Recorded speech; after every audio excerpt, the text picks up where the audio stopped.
Reddit pregunta: ¿cuál es tu peor experiencia con un seguro de salud?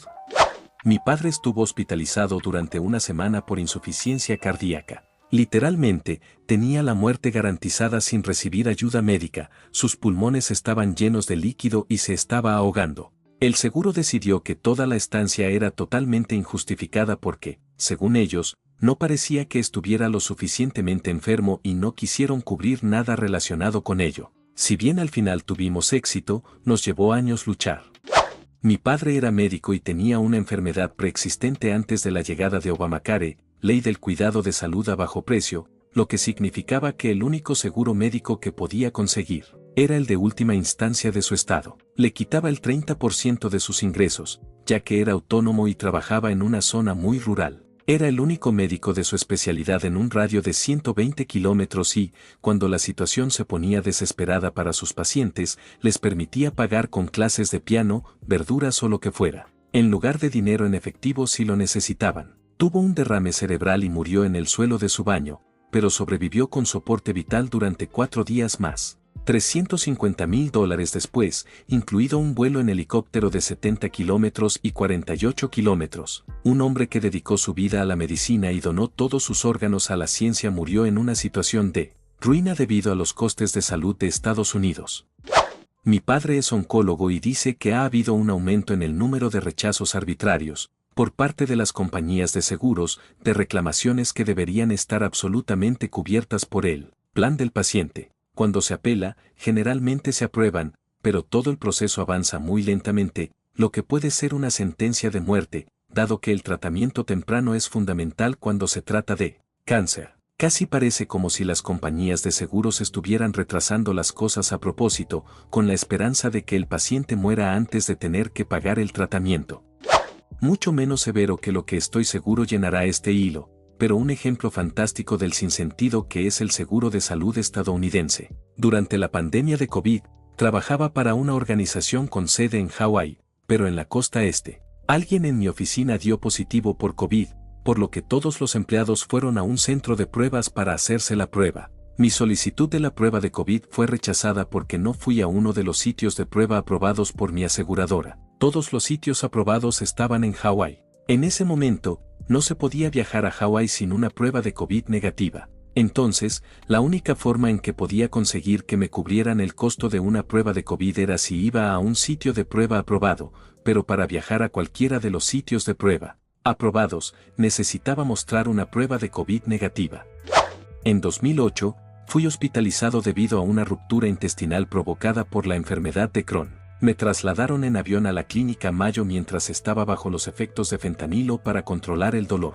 Permanecí un mes en el hospital. Salí sin colon y con un aspecto demacrado, como si fuera un sobreviviente de una tragedia. Mientras tanto, mi esposa tuvo un presentimiento de que algo no iba bien con nuestro bebé. Fue al ginecólogo, donde confirmaron que no había latidos cardíacos a los 8 meses de gestación. Le indujeron el parto. Enterramos a nuestro hijo. Luego llegó una factura de la clínica Mayo por $110,000 que la compañía de seguros se negó a cubrir. También recibimos otra factura de $20,000 por el procedimiento del parto, que igualmente fue rechazada por el seguro. Pasé 4 meses haciendo llamadas diarias entre el hospital y la aseguradora, luchando para que redujeran los cargos, que finalmente quedaron en $12,000.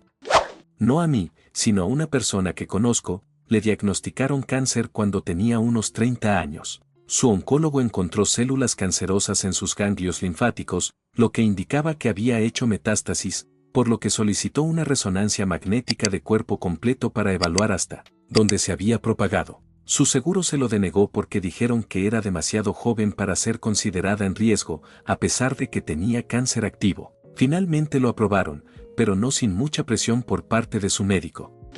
Mi esposa tuvo que ser operada de urgencia por un desprendimiento espontáneo de retina. Estaba literalmente a minutos de quedarse ciega. El seguro intentó no pagar porque no había obtenido autorización previa y, después de eso, afirmó que un evento espontáneo era una condición preexistente.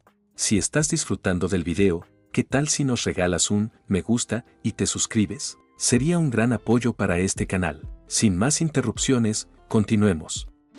Mi novia tuvo insuficiencia renal cuando era niña y estuvo en diálisis durante más de 15 años. Se graduó de la universidad y trabajaba como maestra. Tuvo que dejar de hacerlo debido a complicaciones con su enfermedad y se declaró discapacitada. Esto fue antes de Obamacare, ley del cuidado de salud a bajo precio, así que intentamos conseguir cobertura de todas las compañías de seguros, ya que es imposible para alguien pagar la diálisis sin seguro. Todas las compañías se negaron a cubrirla debido a su enfermedad preexistente. Básicamente, le dijeron que era demasiado caro vivir con ella.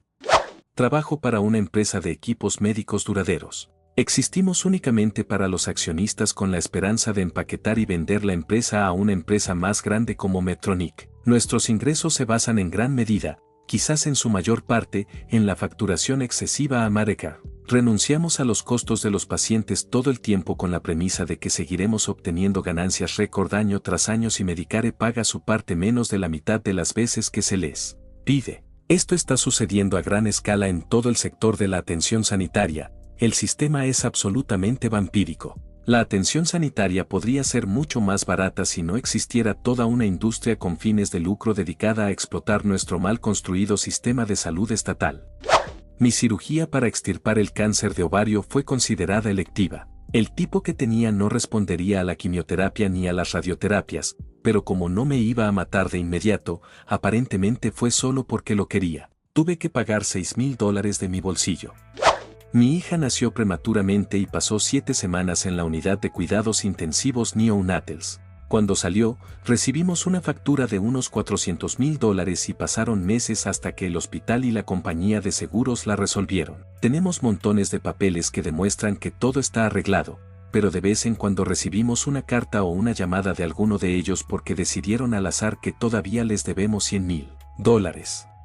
Soy diabético. Mi médico me recetó insulina Lantus, pero mi seguro insistió en cubrir únicamente una opción más barata y menos eficaz, insulina Glargina. Ante esto, mi médico decidió duplicar mi dosis para compensar. Sin embargo, el seguro también ajustó la cobertura y comenzó a aprobar la dosis duplicada solo para 14 días en lugar de 30, lo que me obligaba a pagar el copago 2 veces al mes. Esto significaba que mi suministro cubría 28 días al mes, pero la mayoría de los meses tienen más de 28 días. Terminé teniendo que racionar mi insulina. Además, el copago aumentó de $25 por 14 días a $65 en menos de 2 años. Esto implicaba visitar la farmacia cada 14 días, hacer largas filas y lidiar con el desabastecimiento frecuente del medicamento. Como no puedo conducir, tenía que caminar 1 milla hasta la farmacia más cercana para recoger la insulina, además de otros medicamentos. Empecé a guardar reservas para tener al menos una semana adicional,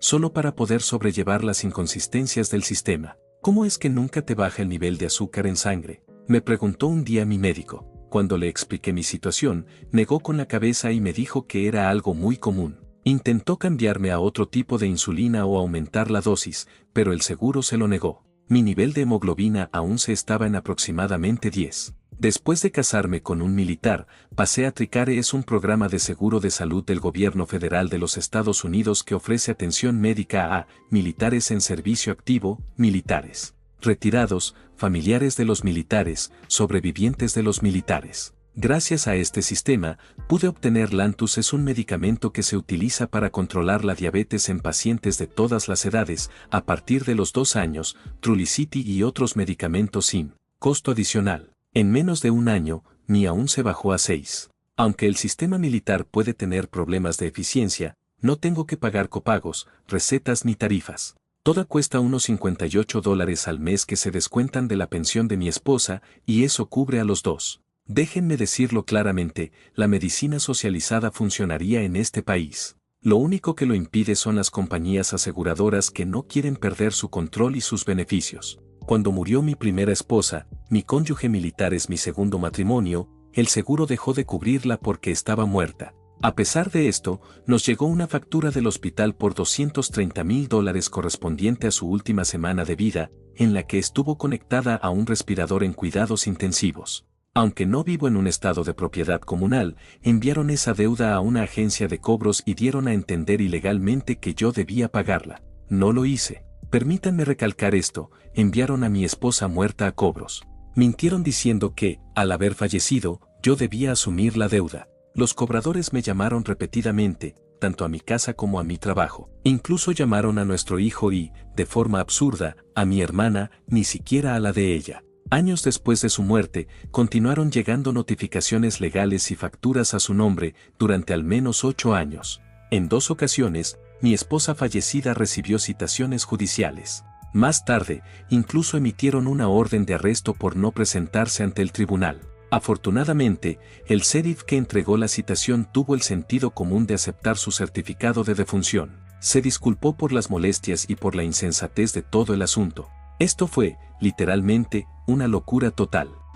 Mi marido iba a recibir un trasplante de células madre para tratar su linfoma en etapa 4. La mañana del procedimiento, el hospital se dio cuenta de que no teníamos seguro porque él había perdido o dejado su trabajo recientemente y se había quedado sin la ley de ausencia médica y familiar. Y el empleador anterior no había presentado la documentación a Cobra. Tuvimos que comunicarnos con ellos para enviar un formulario por fax y yo tuve que escribir un cheque por $1,600 para cubrir los 2 meses anteriores de Cobra para que su trasplante pudiera continuar. Si mi hermana no hubiera ido a la escuela secundaria con ese coordinador de trasplantes y yo no tuviera $2,000 en mi banco, él no estaría aquí hoy.